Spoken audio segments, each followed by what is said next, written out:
Asante sana. Enter super pogin. Murembe. Oh, mnaelewa hiyo pia? Asanteni sana.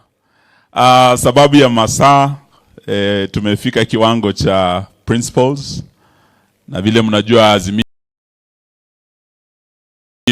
iko na vyama. Niaba ya azimio, kwanza nichukue nafasi hii kuwashukuru watu wa Kajiado, sababu mlisimama na baba, mlisimama na mama Karua, mlisimama na azimio, mkatupa gavana rafiki yangu Lenku, tulikuwa mawaziri pamoja. Asanteni sana. Vile vile mkatupa wabunge watatu, meaning hii Kajiado is an azimio county. So leo tunarudi hapa tukiwa na shukrani kwenu, tunasema asanti. Na zaidi tunasema asanti kwa gavana wenu, sababu magavana wa azimio, vile mmesikia, kuna wengine wananyemelewa na Kenya Kwanza eti waende pande ile ingine, lakini gavana wenu amesimama imara. Na mimi nilikuwa waziri wa ugatuzi, nataka tu nielezee wale magavana wetu ya kwamba Article 6 of our constitution allows the two levels of government to work together.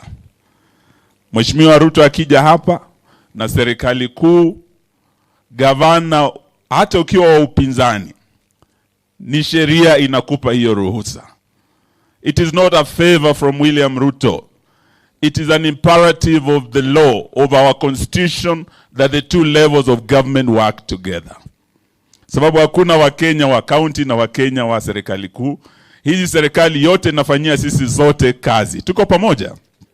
So all our governors, naomba ya kwamba wachukue mfano wa Governor Lenku, ambaye leo amekuja kukaribisha baba na timu yake azimio, na yeye anaruhusa kufanya kazi na serikali ya RUTO, lakini hauwezi ukaacha babako umtusi ili umpendeze yule baba wa kambo. Hiyo ni ungwana kweli? Waswahili wanasema usiache mbachao kwa msala upita. So Governor Lenku, thank you for leading by example. Na vile vile nishukuru bishops wetu, maimamu wetu, pastors wetu kwa maombi ya leo. Nimetembea counties nyingi sana, lakini hii Kajiado County, haya maombi ni maombi special sana. We want to say thank you.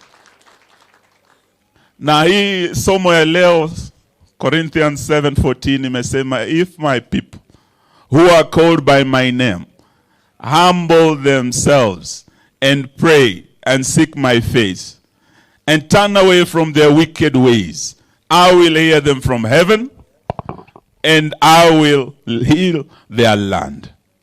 Kenya needs prayers. Kenya hii inahitaji maombi. Pale tumefika tujawahi kuwa tangu tupate uhuru. Vile umeelezwa mambo ya uchumi, our economy is in the ICU. So therefore our economy needs prayers. Bishops, thank you for praying for our economy today. Nchi imegawanyika sasa. Wenzetu wa Kenya Kwanza wameleta mambo ya shareholders and non-shareholders. They have divided Kenya down the middle. Kwa mambo ya umoja wa kitaifa yale meombea leo, nchi hii inahitaji maombi yenu. Na sisi wanaazimio, kazi yetu ni kuazimia umoja wa taifa hili. That is why we are called Azimio la Umoja. One Kenya. That is what we stand for. And we want to thank you for your prayers for the unity of our great nation. Vile vile kwa mambo ya amani na usalama wa taifa, tunawashukuru kwa maombi yenu. Because of the deteriorating security situation in our country, Kenya needs prayers. Jana nimewasikia watu Baringo wanalia, watu Pokot wanalia. Bandits are killing Kenyans. Kule Sondu wameua watu juzi. Mandera hadi Lamu wanachinja watu usiku na mchana. Usalama wa taifa uko hali mahututi, it needs prayers. Ndio sababu inatushangaza Wakenya wanaumia, hawana usalama, na Kenya Kwanza wanachukua askari wetu 1,000 wanawapeleka kule Haiti. And yet they have not been able to secure Kenyans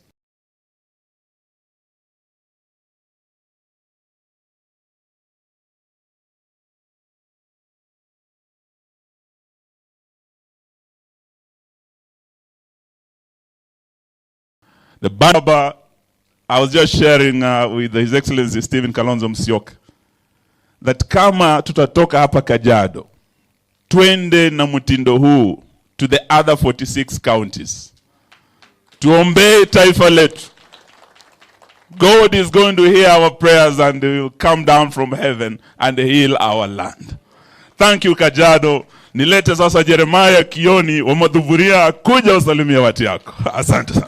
Huyu ni Secretary General wa